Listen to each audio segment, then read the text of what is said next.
ഉൽപ്പത്തി അധ്യായം 11. ഭൂമിയിൽ ഒരു ഭാഷയും ഒരു സംസാര രീതിയും മാത്രമേ ഉണ്ടായിരുന്നുള്ളൂ. കിഴക്കുനിന്ന് വന്നവർ ഷീനാറിലൊരു സമതല പ്രദേശം കണ്ടെത്തി അവിടെ പാർപ്പുറപ്പിച്ചു. നമുക്ക് ഇഷ്ടികയുണ്ടാക്കി ചുട്ടെടുക്കാം എന്നവർ പറഞ്ഞു. അങ്ങനെ കല്ലിന് പകരം ഇഷ്ടികയും കുമ്മായത്തിന് പകരം കളിമണ്ണും അവർ ഉപയോഗിച്ചു. അവർ പരസ്പരം പറഞ്ഞു, നമുക്കൊരു പട്ടണവും ആകാശം മുട്ടുന്ന ഒരു ഗോപുരവും തീർത്ത് പ്രശസ്തി നിലനിർത്താം. അല്ലെങ്കിൽ നാം ഭൂമുഖത്താകെ ചിന്നിച്ചിതറിപ്പോകും. മനുഷ്യർ നിർമ്മിച്ച നഗരവും ഗോപുരവും കാണാൻ കർത്താവ് ഇറങ്ങി വന്നു. അവിടുന്ന് പറഞ്ഞു, അവരിപ്പോൾ ഒരു ജനതയാണ്, അവർക്കൊരു ഭാഷയും. അവർ ചെയ്യാനിരിക്കുന്നതിൻ്റെ തുടക്കമേ ആയിട്ടുള്ളൂ. ചെയ്യാൻ ഒരുമ്പെടുന്നതൊന്നും അവർക്കിനി അസാധ്യമായിരിക്കുകയില്ല. നമുക്ക് ഇറങ്ങിച്ചെന്ന് അവരുടെ ഭാഷ പരസ്പരം ഗ്രഹിക്കാനാവാത്ത വിധം ഭിന്നിപ്പിക്കാം. അങ്ങനെ കർത്താവ് അവരെ ഭൂമുഖത്തെല്ലാം ചിതറിച്ചു. അവർ പട്ടണം പണി ഉപേക്ഷിച്ചു. അതുകൊണ്ടാണ് ആ സ്ഥലത്തിന് ബാബേൽ എന്ന് പേരുണ്ടായത്. അവിടെ വെച്ചാണ് കർത്താവ് ഭൂമിയിലെ ഭാഷ ഭിന്നിപ്പിച്ചതും അവരെ നാടാകെ ചിതറിച്ചതും. ഷേമിന്റെ വംശാവലി.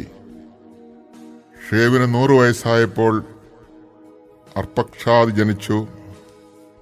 ജലപ്രളയം കഴിഞ്ഞ് 2-ാം വർഷമായിരുന്നു അത്. അർപ്പക്ഷാദിന്റെ ജനനത്തിന് ശേഷം ഷേം 500 വർഷം ജീവിച്ചു.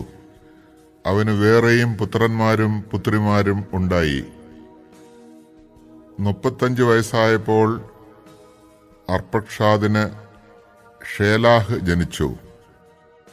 ഷേലാഹിന്റെ ജനനത്തിന് ശേഷം അർപ്പക്ഷാദ് 403 വർഷം ജീവിച്ചു. അവന് വേറെയും പുത്രന്മാരും പുത്രിമാരും ഉണ്ടായി. 30 വയസ്സായപ്പോൾ ഷേലാഹിന് ഏബർ ജനിച്ചു.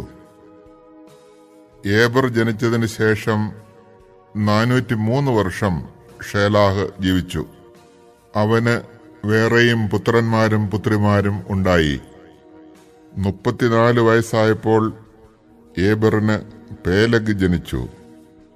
പേലഗിന്റെ ജനനത്തിന് ശേഷം ഏബർ 430 വർഷം ജീവിച്ചു. അവന് വേറെയും പുത്രന്മാരും പുത്രിമാരും ഉണ്ടായി. 30 വയസ്സായപ്പോൾ പേലഗിന് റവു ജനിച്ചു. റവുവിന്റെ ജനനത്തിന് ശേഷം പേലഗ് 209 വർഷം ജീവിച്ചു. അവന് വേറെയും പുത്രന്മാരും പുത്രിമാരും ഉണ്ടായി. 32 വയസ്സായപ്പോൾ റവുവിന് സെരൂഗ് ജനിച്ചു. സെരൂഗിന്റെ ജനനത്തിന് ശേഷം റവു 207 വർഷം ജീവിച്ചു. അവന് വേറെയും പുത്രന്മാരും പുത്രിമാരും ഉണ്ടായി. 30-ാം വയസ്സായപ്പോൾ സെരൂഗിന് നാഹോർ ജനിച്ചു. നാഹോറിന്റെ ജനനത്തിന് ശേഷം സെരൂഗ് 200 വർഷം ജീവിച്ചു. അവന് വേറെയും പുത്രന്മാരും പുത്രിമാരും ഉണ്ടായി. 29 വയസ്സായപ്പോൾ നാഹോറിന് തേരാഹ് ജനിച്ചു. തേരാഹിന്റെ ജനനത്തിന് ശേഷം നാഹോർ 119 വർഷം ജീവിച്ചു. അവന് വേറെയും പുത്രന്മാരും പുത്രിമാരും ഉണ്ടായി. 70 വയസ്സെത്തിയതിനു ശേഷം തേരാഹിന് അബ്രാം, നാഹോർ, ഹാറാൻ എന്നീ പുത്രന്മാർ ജനിച്ചു. തേരാഹിന്റെ പിന്മുറക്കാർ ഇവരാണ്.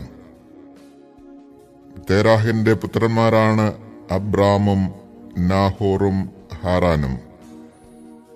ഹാറാന്റെ പുത്രനാണ് ലോത്ത്. തന്റെ പിതാവായ തേരാഹ് മരിക്കുന്നതിന് മുമ്പ് ഹാറാൻ ജന്മനാടായ കൽദായരുടെ ഊറിൽ വെച്ച് ചരമമടഞ്ഞു. അബ്രാമും നാഹോറും വിവാഹം കഴിച്ചു. അബ്രാമിന്റെ ഭാര്യയുടെ പേര് സാറായി.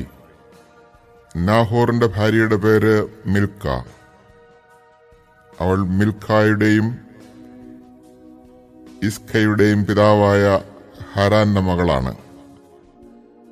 സാറായി വന്ധ്യയായിരുന്നു, അവൾക്ക് മക്കളുണ്ടായില്ല. തേരാഹ് കൽദായരുടെ ഊറിൽ നിന്ന് കാനാൻ ദേശത്തേക്ക് യാത്ര പുറപ്പെട്ടു. മകൻ അബ്രാമിനെയും പേരക്കിടാവും ഹാരാന്റെ മകനുമായ ലോത്തിനെയും അബ്രാമിന്റെ ഭാര്യയും തന്റെ മരുമകളുമായ സാറായിയെയും അവൻ കൂടെ കൊണ്ടുപോയി. അവർ ഹാരാനിലെത്തി അവിടെ വാസമുറപ്പിച്ചു. തേരാഹ് 205 വർഷം ജീവിച്ചിരുന്നു. അവൻ ഹാരാനിൽ വെച്ച് മൃതിയടഞ്ഞു.